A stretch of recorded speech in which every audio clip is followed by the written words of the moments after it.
Guys, welcome back English with Mustafa sir. तो कैसे हैं आप सभी? आई होप आप सभी अच्छे होंगे। तो हमने जो पीछे की क्लास है पास्ट टेंस की बात कर रही थी। पास्ट के अंदर हमने पास्ट सिंपल टेंस पूरा कर लिया, पास्ट कंटिन्यूअस पूरा कर लिया। आज हम बात करते हैं नंबर 7 पास्ट परफेक्ट टेंस की। तो मैं आज की क्लास के अंदर आपको करवाने वाला हूँ पास्ट परफेक्ट टेंस नंबर 7 की। अगर बात करें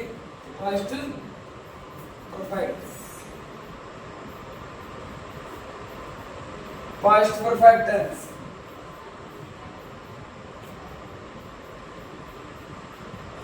तो पास्ट परफेक्ट टेंस को अपने किसी भी टेंस को करते हैं तो सबसे पहले उसकी आइडेंटिफिकेशन का अपने को ध्यान होना जरूरी है। उसकी जो पहचान होती है की उसका हमें पता होना चाहिए।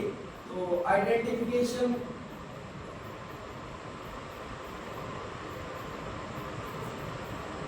दैट मीन्स पहचान है इसकी at the end of in the sentences, at the end of in the sentences always comes चुका था, चुकी थी और चुके थे इत्यादि आता है। यानी जो हिंदी वाक्य होते हैं उसके अंदर चुका था, चुकी थी और चुके थे ये आता है। और इस टेंस में एक इसकी पहचान और है, यानी दो कार्य एक साथ होते हैं। एक तो जो पहले कंप्लीट हो जाता है और एक बाद में कंप्लीट होता है। तो जो पहले जो कार्य पूरा हो जाता है उनको तो अपने लिखेंगे पास्ट परफेक्ट के अंदर। जो दूसरा कार्य पूरा होगा उसे लिखेंगे पास्ट सिंपल। यहाँ करके फॉर एग्जांपल से मैं आपको समझाऊंगा। अब अपनी बात करते हैं आइडेंटिफिकेशन के बाद में हेल्पिंग वर्ब की। हेल्पिंग वर्ब सहायक क्रिया। इस टेंस की जो हेल्पिंग वर्ब है वो आपकी यूज होगी हैड।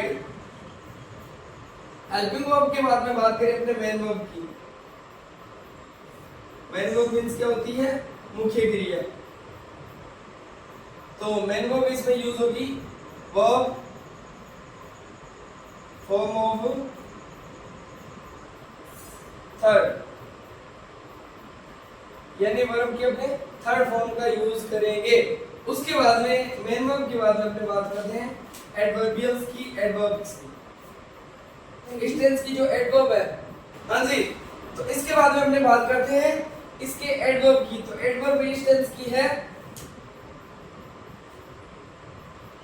आफ्टर, बिफोर, व्हेन और ऑलरेडी। ये जो एडवर्ब है टाइम एडवर्ब इसके अंदर यूज होती है। सबसे पहले आइडेंटिफिकेशन पहचान, उसके बाद में हेल्पिंग वर्ब सहायक क्रिया, उसके बाद में मेन वर्ब मुख्य क्रिया और उसके बाद में adverb after, before, when, already. ये एडवर्ब है वो इस पास्ट परफेक्ट के अंदर यूज होती है। हाँ जी, तो अब अपने इस जो पास्ट परफेक्ट टेंस है इसका अपने एफर्मेटिव सेंटेंस करते हैं। नंबर 1 एफर्मेटिव सेंटेंस, साधारण या फिर सकारात्मक वाक्य। अगर एफर्मेटिव सेंटेंस की अपन बात करें तो सबसे पहले अपने इसका स्ट्रक्चर या जो फॉर्मूला है वो लिखते हैं। तो स्ट्रक्चर क्या होगा इसका? First of all we write subject. Subject के बाद में अपने को हेल्पिंग वर्ब लगानी है। हेल्पिंग वर्ब आपको पता है हेड है इसकी। हेल्पिंग वर्ब के बाद में वर्ब थर्ड प्लस ऑब्जेक्ट, उसके बाद में अदर वर्ड या अदर्स। जैसे मैं एक सेंटेंस लिखूं, वह घर जा चुकी थी। वह घर जा चुकी थी, तो वह सी इज आल्सो सब्जेक्ट। जो जा चुकी थी जो वर्ब है वो हमेशा हिंदी वाक्य के एंड में आती है, तो ये आपकी वर्ब हो गई। और कहां जा चुकी थी वह? घर, तो घर आपका होम इज आल्सो ऑब्जेक्ट है। सबसे पहले she had gone to home. She had gone to home. She is also subject, had helping verb, gone verb third, home object. वह घर जा चुकी थी, ये आपका जो सेंटेंस है वो कंप्लीट हो गया। अब नंबर 2 की बात करें, मेरे स्कूल पहुंचने से पहले घंटी बज चुकी थी। तो इसके अंदर दो कार्य हो रहे हैं, दो काम हो रहे हैं ना। तो मैंने जो पहले कंप्लीट हुआ है उस कार्य को अपने लिखेंगे पास्ट परफेक्ट के अंदर, और जो बाद में कंप्लीट हुआ है उसको लिखेंगे डेफिनेट के अंदर। तो द बेल हैड रंग, घंटी बज चुकी थी बिफोर आई रीच्ड स्कूल। यानी स्कूल पहुंचने से पहले, मेरे स्कूल पहुंचने से पहले जो घंटी थी वो बज चुकी थी। तो जो पहले ही कंप्लीट हुआ है यानी घंटी पहले बज चुकी थी, तो ये पास्ट परफेक्ट के अंदर, और ये अपने लिखा है पास्ट इंडेफिनिट के अंदर। द बेल हैड रंग बिफोर आई रीच्ड स्कूल। तो ये आपका जो एब्रिविएटेड सेंटेंस था पास्ट परफेक्ट का, ये आपका कंप्लीट हो गया है। अब अपने बात करते हैं नेगेटिव सेंटेंस की। Number 2 negative sentence.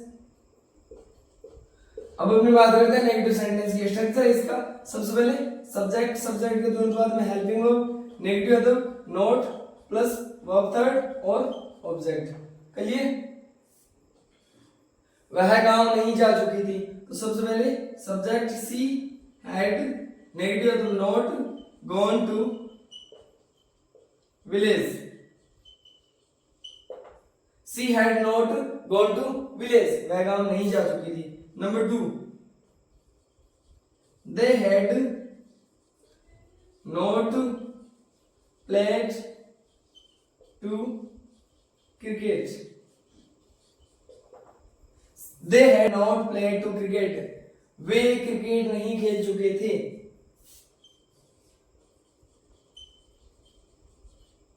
Mahesh had not taught math. Mahesh had not taught math. तो Mahesh is also subject, had helping verb, not negative मतलब taught verb third और math object। यानी महेश गणित नहीं पढ़ा चुका था। तो ये आपका जो नेगेटिव सेंटेंस है ये कंप्लीट हो गया। अब अपने बात करते हैं इंट्रोगेटिव सेंटेंस की। नंबर 3 इंट्रोगेटिव सेंटेंस की बात करें, प्रश्नवाचक वाक्य। तो इंट्रोगेटिव सेंटेंस दो तरीके से स्टार्ट होते हैं। मैंने बताया था एक हेल्पिंग वर्ब से स्टार्ट होता है, एक डब्ल्यूएच फैमिली से स्टार्ट होता है। तो अपने दोनों को कर लेंगे साथ साथ में। सबसे पहले जो हेल्पिंग वर्ब से स्टार्ट होता है, helping verb plus subject verb third object और question mark. Had B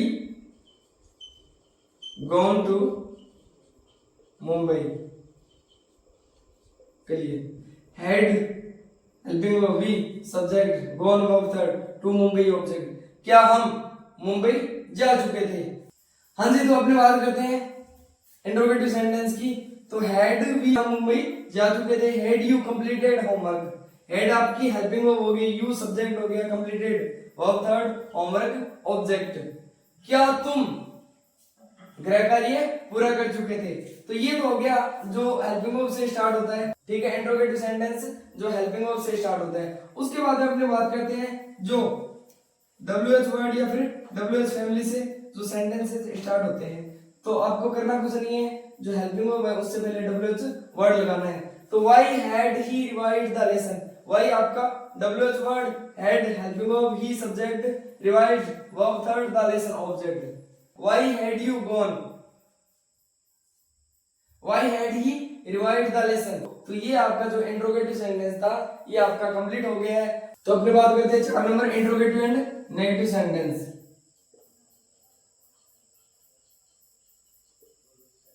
interrogative and negative sentence.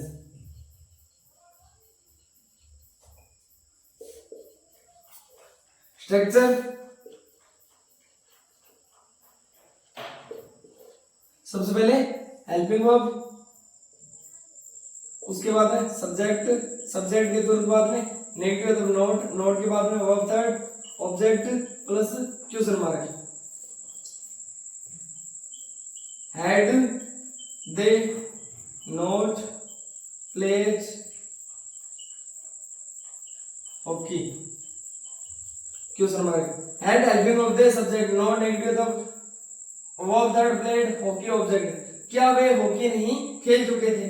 अब नंबर 2 की बात करें तो had Ram not gone to market, had Ram not gone to market, had helping of Ram subject not negative of gone of that market object, had Ram not gone to market, क्या राम बाजार नहीं जा चुका था। Had they not played hockey, क्या वे hockey नहीं खेल चुके थे। अब अपने डब्ल्यूएच वर्ड जो सेंटेंस है उसकी बात करें, डब्ल्यूएच वर्ड, तो सबसे पहले अपने को डब्ल्यूएच फैमिली या डब्ल्यूएच वर्ड लगाना है। हैड वाई के बाद में अपना why had he not gone, why had he not gone, वह क्यों नहीं जा चुका था। तो ये आपका जो पास्ट परफेक्ट टेंस था ये आपका कंप्लीट हो चुका है और आई होप ये वीडियो आपको बहुत ही अच्छा और बहुत ही शानदार लगा होगा। तो please like, comment, share more and more. Thank you for watching, thank you so much.